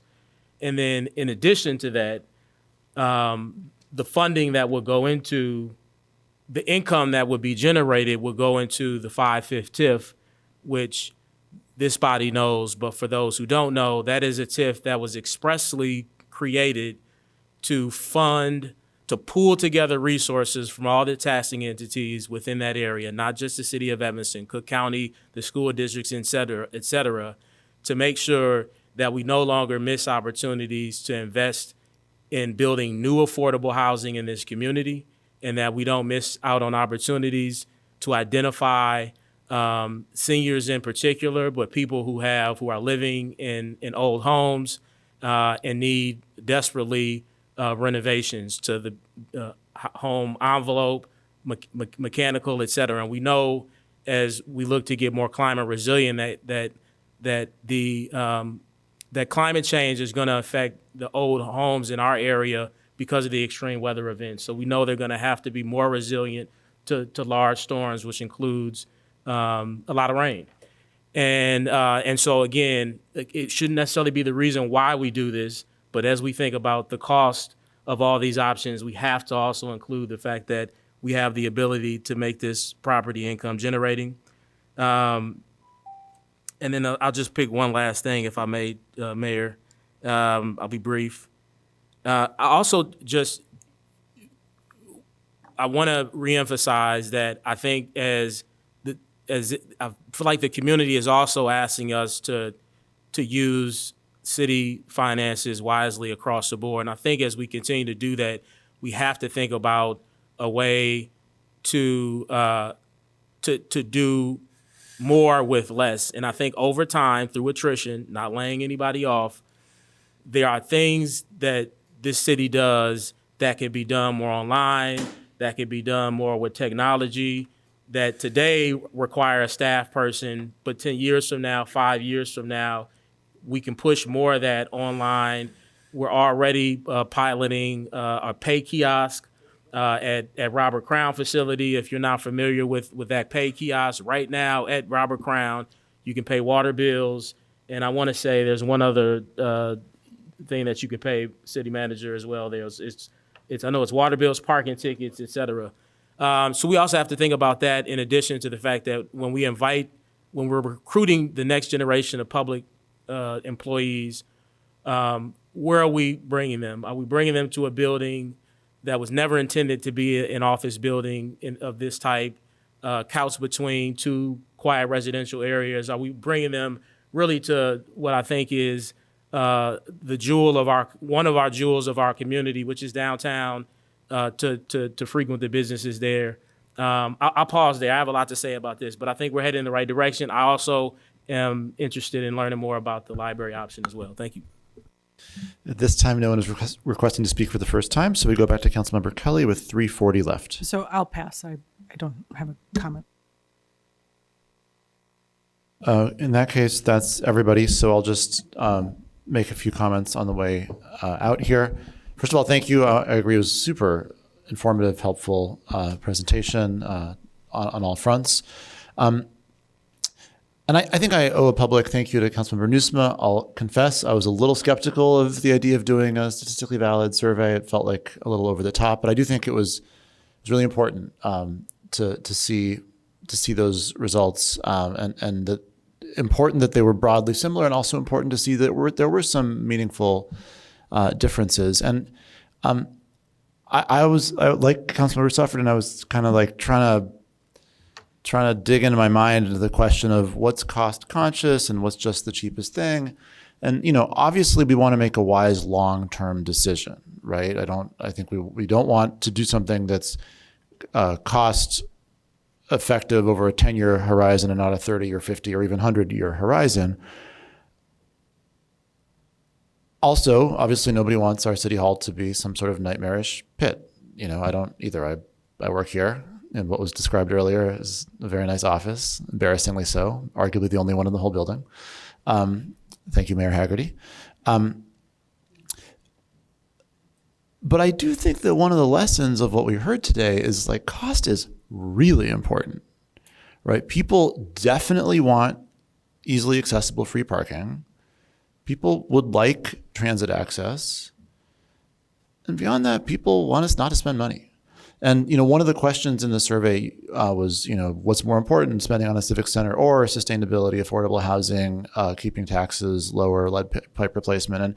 And, you could sort of like almost laugh at that question because the answer is obvious. But the fact that the answer is obvious tells us something, because $1 spent on a civic center is $1 not spent on sustainability or housing or keeping taxes lower or any of those other priorities that we sort of know people find more significant. So I'll get off my soapbox on this, but I just want to kind of urge us to really be pushing the envelope on cost savings as we think about the options before us. And I'll throw in my lot with others. Obviously, I think all of us, I do think I speak for everyone, all of us want to see the numbers before we lean too strongly in one direction, but the library option is certainly intriguing. The idea of consolidating functions between the two buildings, each of which needs significant work, is attractive. I think the location is attractive. If it is the case, as folks' instincts seem to be, that it winds up being a low cost option, I think there's a lot to recommend it. So curious to learn what you guys discover as you do the test fits and so forth. But again, thank you, and looking forward to next steps on this. That concludes the special orders of business and brings us to the consent agenda. I have 3 things to remove from the jump. Items A31 and P1 were tabled in committee, so are not eligible for a vote. Item A30 is going to be pulled because there's a request that intro and action happen tonight. Councilmember Kelly? Item A3 and A21. A3 and A21. A2, please. A2.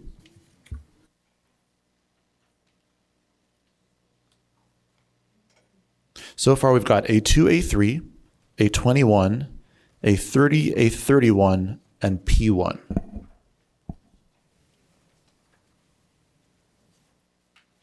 So wait, isn't P1 that was tabled? Yeah, exactly. Oh, I see. Sorry. Yeah, anything else? If not, I would entertain a motion. I move the consent agenda minus items A2, A3, A21, and A30. Second. Councilmember Nguyen moves the consent agenda minus the items that are being pulled for further consideration, A2, A3, A21, A30, as well as the items that have been tabled and did not make it to council tonight, A31 and P1. Councilmember Harris seconds. Will the clerk please take the roll? Councilmember Hadakaris? Aye. Councilmember Kelly? Aye. Councilmember Harris? Aye. Councilmember Nguyen? Aye. Councilmember Nusma? Aye. Councilmember Burns? Aye. Councilmember Sufferton? Aye. Councilmember Ravel? Aye. With 8 voting in favor and none voting against, the motion carries, and the consent agenda with the 6 items previously announced is passed. Now on item A2, Councilmember Harris, would you care to make a motion? Yes, I move for the approval of BMO Harris Amazon credit card activity. I'll second. Councilmember Harris moves approval of BMO Harris Amazon credit card activity. Councilmember Hadakaris seconds. Seeing no discussion, will the clerk please take the roll? Councilmember Hadakaris? Aye. Councilmember Kelly? Aye. Councilmember Harris? Aye. Councilmember Nguyen? Aye. Councilmember Nusma? Aye. Councilmember Burns? Aye. Councilmember Suffredin? I abstain. Councilmember Ravel? Aye. Councilmember, and that's it. With 7 voting in favor, none voting against, and 1 abstention, the motion carries and the credit card activity is approved. Now on item A3, Councilmember Harris. I move for the update on the city's American Rescue Plan Program Act funding. Second. Councilmember Harris moves to accept and place on file the ARPA funding update. Councilmember Hadakaris seconds. Is there any discussion? Councilmember Kelly. Thank you. So I got, I think, most of my questions answered, but I just want a little more clarity on the interagency contracts. So, and how much I know separate from the project that's, involved in a lawsuit, which we expect to be settled, and that money will go to that project, and if not, it'll go towards affordable housing. But separate from that, are we expecting to make, like for the water fund, how much and what are we expecting, or what's the range of money that we might be allocating in the form of interagency contracts? Good evening, Mayor Biss, City Manager Stowe, council members, and Clerk Mendoza, Sarah Flax, Community Development Director. We aren't expecting any specific amount to go to these other things. What we have to put into these interagency agreements are activities that the city itself implements that are not something that's done in a contract, like with a, so for example, the refugee housing program that was just approved. We haven't gotten subrecipient agreements with the subrecipients, but even if we had, we would still be doing an interagency agreement explaining how Ike's department is going to release X number of dollars for the rent assistance, because we have to document what we are doing with any funds that the city is actually using for things it's implementing that are not under a specific contract. So guaranteed income has a similar situation to that. ARPA grant management compliance and reporting, same thing. We're going to be writing out how many people or and what jobs are expected to be doing what kind of administrative work. I'm sorry, so for that particular one, that would be an interagency agreement with which department? It would be between the city manager and community development, I guess, Okay. just because we're de facto managers of the compliance. Evanston Thrives, there are a whole lot of individual activities and things to be procured that haven't been done. We've got to make estimates of what those are and say, in some cases we have vendors, but we haven't done the procurement. Mather Workforce Development, that's internal staffing that's being used for staffing. Our staff are implementing, it's not being used for staffing, and they are working out these internships and things like that. So we have to say how that works. Participatory Budgeting Youth Drop-In Center, we haven't finalized the plans for that, so we have to be able to say how we're proceeding with it and when we expect to have it done. Pathway to Wellness, same thing. We've got some work still to do on getting the agreements with the various subrecipients. Same thing with comprehensive plan and the permanent maintenance software updates. All of those things just have to be written out in detail. Either individual people who might be working on it or more likely jobs, because obviously those can change. But this is what we've been asked to do by Treasury, so we are doing it. Thank you. So, but just so I'm clear, so I know like with the housing one, we write an interagency agreement with the Community Development Department, but it's for concepts. We're not specifically, in the event that we weren't able to allocate that. It doesn't have to be for a specific contract with a specific person. It's with those departments with the intentions of spending it in a certain way. Is that correct? We will talk about in that one how the funding will be used working through, the city is not, we might procure something, but we are not going to develop affordable housing ourselves, nor would we actually handle the rehab.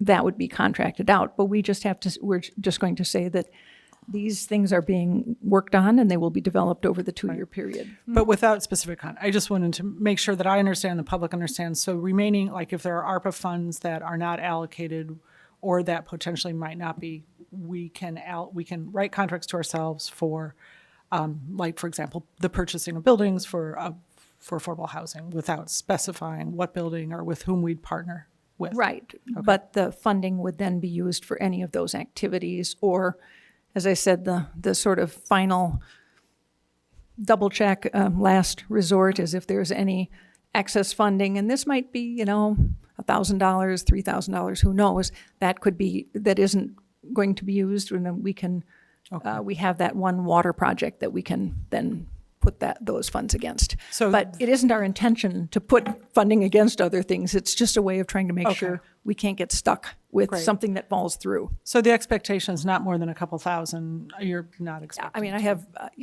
more often than not, we're likely to be over what the budget is rather than under. That seems to be the biggest problem. And then I also, just in terms of, and I went back and just watched some of the recordings of our allocation of funds. And again, my question about the $1 million we allocated for just managing the grant. And I think it would be helpful to just understand, and I know we went over a lot of details, but to have a more, a clear understanding of how much was funded for outside contractors, like I guess it's Erica Tajita, who we hired for 4 years full-time, and how much went to cover the salaries for staff. And I don't, I know that number is not available right now, but it would be nice to see what that $1 million for compliance, for ARPA management, if that would be possible to send. It is. We can actually run all the numbers and show you what's been spent so far and what we expect. But grant management on a grant this size is not something, honestly, $1 million is not a lot for this type of thing. My understanding, and I'll see when comparing that this was for that amount, that this was considered a large amount. Well, Oak Park had $1.8 million in their budget and less money. Thank you. That's all. Will the clerk please take the roll? Councilmember Heracariz. Aye. Councilmember Kelly. Aye. Councilmember Harris. Aye. Councilmember Nguyen. Aye. Councilmember Nusma. Aye. Councilmember Burns. Aye. Councilmember Sufferton. Aye. Councilmember Ravel. Aye. With 8 voting in favor and none voting against, the motion carries, and the update is accepted and placed on file. Now on item A21, Councilmember Harris, do you have a motion? I do. I move for the approval of a single source contract with Elevate for residential electric upgrades and dispersal of induction stoves and heat pumps through the greenhouse pilot. Second. Councilmember Harris moves approval of the single source contract with Elevate just described. Councilmember Nusma seconds. Councilmember Kelly. Thank you. This just seemed like an opportune moment to, I'm hoping, Mayor Biss, that we got to the bottom of, I know the Green Homes program is a wonderful program, and hats off to Kara Pratt for developing that program and our one-stop shop. And I followed along and tagged along on some of those projects and was very impressed. It's a wonderful program. I know that the Evanston Development Corporation applied for a Department of Energy grant for about $330,000 for our Green Homes program, One-Stop Shop, and we haven't been able to secure that funding that was allocated at the federal level from the Department of Energy. And I'm hoping that, I know, Daniel, that you wrote a letter, to help them get that grant, and I'm wondering if we've not been able to secure that money. Because I know as of last week, we still hadn't been able to track down. I know that it dissolved, I think, EDC. I believe it's dissolved, and Robinson Marcus moved, I think, out of the country. And so I'm hoping that we got it. Because it's about the same amount here that we're asking for that. Yeah, it's a great question. I don't know if EDC has legally dissolved, but as you said, Dick Coe, who was the founder, moved to New Jersey a few years ago, and then Robbie Marcus, who had essentially taken that leadership role over, is spending at least a year in Central America, as I understand it, or perhaps South America. So my intent was to, given that we seem to not have a point of contact in Evanston any longer, try to get back in touch with with the folks who are no longer in town to work on this. Because you're right, it's a frustrating situation to say the least if we can't recover the funding. I don't know, Ms. Pratt, if you have anything to add to that. Thank you. Good evening. Kara Pratt, Sustainability and Resilience Manager. I did want to clarify that this funding that was allocated as a part of the Good Neighbor Fund from Northwestern is not related to that funding gap from the Department of Energy. The Department of Energy Buildings Up prize was a capacity building grant so that the Evanston Development Cooperative could fulfill the contract that they had to do this work. It wasn't for equipment directly, but I do appreciate drawing attention to this matter. Thank you. Thank you very much. And I understand, I support this, but I just, given that it was that same, it's, 300,000 and we're looking for that 330,000 from the Department of Energy. It just brought this to my attention. But I support this and I deeply appreciate your work on this. I think it's a wonderful program. So thank you. Thank you. I'll add one more clarification that it was a goal of the program to fundraise. And so you'll continue to see funding allocations for the Green Homes pilot years into the future because they are meant to grow and expand to fulfill the needs of residential decarbonization in the community. Thank you.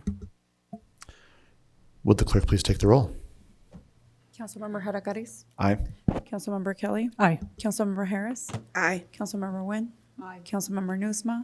Aye. Councilmember Burns. Aye. Councilmember Sufferton. Aye. Councilmember Lavelle. Aye.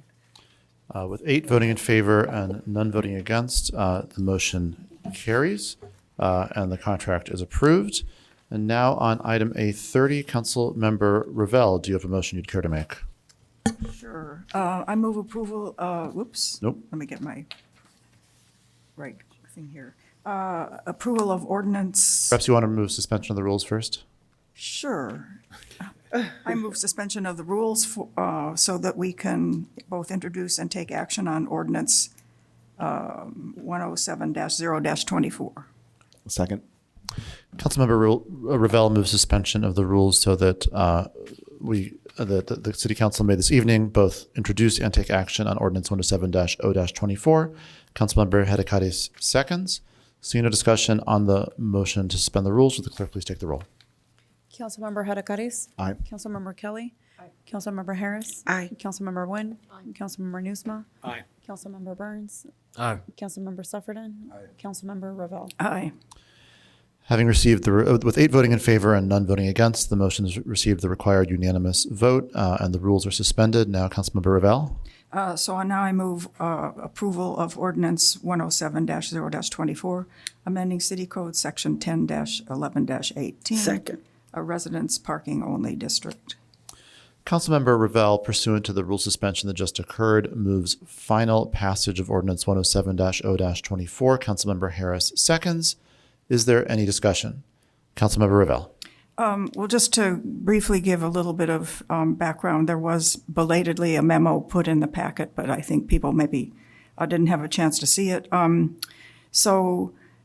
Consideration of a resident-only parking district for the neighborhoods around the Ryan Field actually began back in 2019 because at that point the council had given approval for a zoning change to allow concerts at Welsh Ryan Arena. So the whole discussion about having resident-only parking started back then. Then COVID hit, there were no concerts held, and this was a 2-year pilot, and so that expired. But then when concerts were again proposed for the new Ryan Field, then this whole discussion started up once again, and so that brings us today. The idea would be, and basically the Northwestern and its traffic consultants acknowledged during the whole planning process that there would be a resident-only parking district around the stadium. The transportation management plan talks about, in response to community feedback, the parking plan for concert events at Ryan Field includes prohibiting use of surrounding neighborhoods in Evanston and Wilmette for event parking.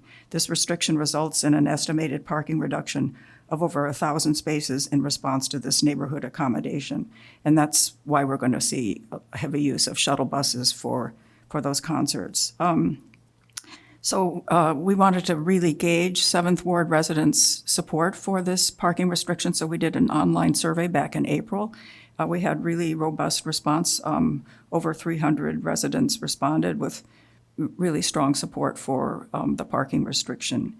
What this ordinance would do is it would say the District 6 parking district, which is north and west of the canal, south of Isabella, and east of Green Bay Road, would all be part of this parking restriction.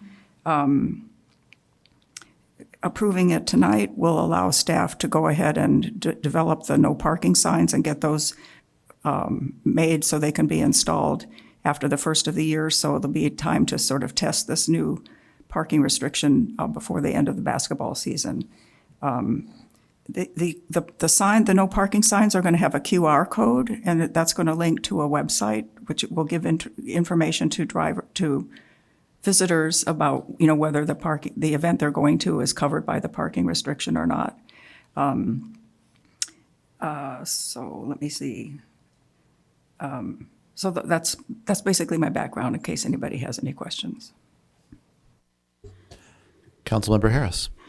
Thank you. I am in support of this. As we know, I avidly go to concerts and basketball games.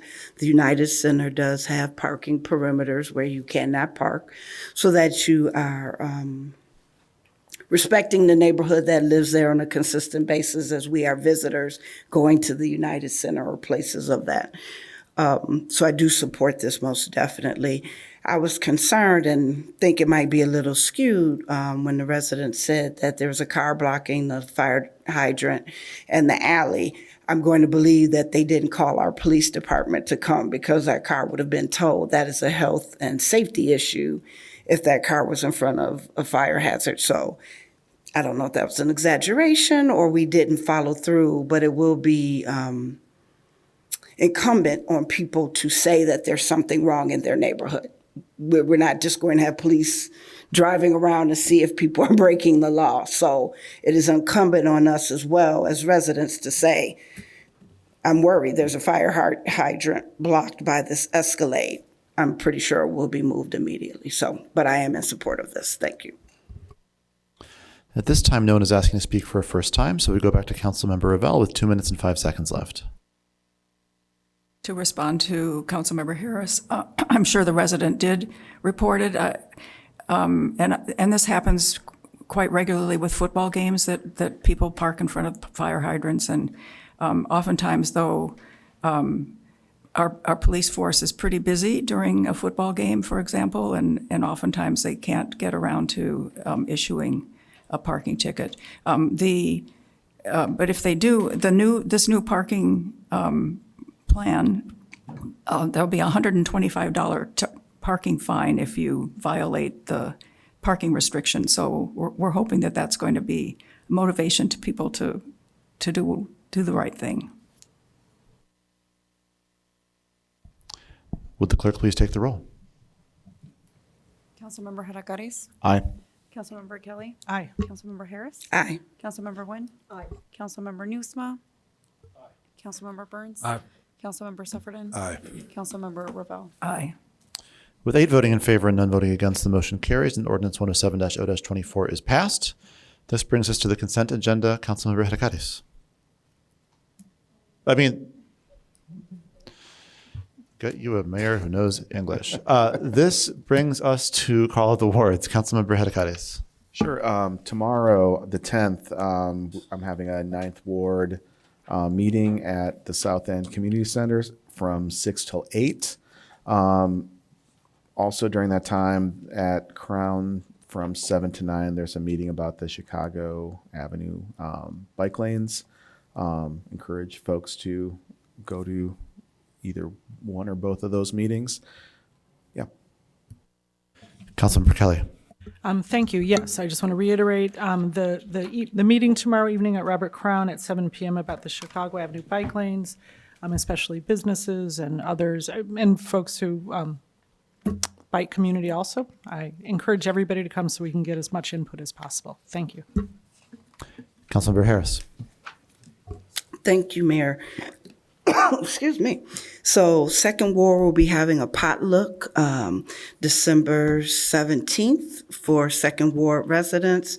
We might let other people come visit if you're nice and bring something. Just want to congratulate again our chief for winning ETHS Hall of Fame. And then excited, as we know, I wear more than one hat in the city. I wear quite a few. But a police officer just retired, Warnick, and he'll be coming to Oakton College as our police chief. So I'll still get the privilege of working with him. So I want to say congratulations on retiring and coming to Oakton. And we look forward to a happy holiday. Thank you. For the record, nobody else up here is happy about Commander Warnick's retirement, though we're very happy for him. Well, I'll send him back every here and there. How about that? Councilmember Nguyen. Yes, we are having a meeting of the Chicago Avenue Corridor Plan, so it's not just the bike lanes, but it's going to be a discussion of the entire corridor plan tomorrow night at Robert Crown at 7 p.m., and I urge everyone to come out and hear all about the plan. And happy holidays. Councilmember Nusma. Thank you, Mr. Mayor. I am referring to the meeting tomorrow as the multimodal meeting because it's more than just the bike plan. I hope that we will leave the conversation tomorrow with the community having a better understanding of what actually is being proposed as of the current version of the current draft of the plan, and kind of frame the conversation moving forward about how we can further refine that plan to keep as many people happy as possible. So looking forward to that tomorrow. Then coming up this Saturday, the 14th, Fourth Ward office hours. It's going to be a special holiday edition at 924 Davis, which is across the street from Benison's Bakery, the former home of Affordable Portables. Evanston Made is doing a pop-up holiday market. So same as we did last year, we are doing Fourth Ward office hours at the pop-up market. So come hang out. There will be coffee, there will be donuts, and I guess I'm putting myself on the hook for some hot cider too. So see you Saturday. And incidentally, that pop-up market runs through December 22nd. Happy holidays, everybody. Councilmember Burns. Every year, I partner with the Church and Dodge Business District, a very motivated group of business owners around Church and Dodge, to celebrate the holidays with our annual holiday festival and tree lighting ceremony, which is this Friday, December 13th, from 5 to 10 p.m. It'll feature live musical entertainment from ETHS Choir, Reverend Vernon Clark, and the Heirs of Joy, Vanguard Collective Band, and Second Baptist Church Choir. I believe the clerk's office will also be there doing ornament making, which is always one of the biggest hits at this event. So we appreciate you if you come out and celebrate with us. Thank you. Councilmember Sufferton. Joint ward meeting on the 12th, discuss Envision Evanston with Councilmember Ravel. Councilmember Ravel. Seconding Councilmember Sufferton's mention of our joint ward meeting on Thursday, 7 p.m. virtual, so y'all can come to learn more and ask questions about Envision Evanston. Councilmember Nusma is recognized to make a motion. Pursuant to 5 Illinois compiled statutes 120/2A, I move that the City Council convene into executive session to discuss agenda items regarding the purchase or use of real property and litigation. These agenda items are permitted subjects to be considered in executive session and are enumerated exceptions under the Open Meetings Act as set forth in 5 ILCS 120/2A, sections C5 and C11. Councilmember Nusma moves that the City Council convene into an executive session for the reasons just enumerated. Councilmember Harris seconds. Seeing no discussion, would the clerk please take the roll? Councilmember Hadakaris. Aye. Councilmember Kelly. Aye. Councilmember Harris. Aye. Councilmember Nguyen. Councilmember Nusma. Councilmember Burns. Aye. Councilmember Sufferton. Aye. Councilmember Ravel. Aye. With 8 voting in favor and none voting against, the motion carries. And at 8:08 p.m., the council convenes into an executive session to begin immediately in the council member library.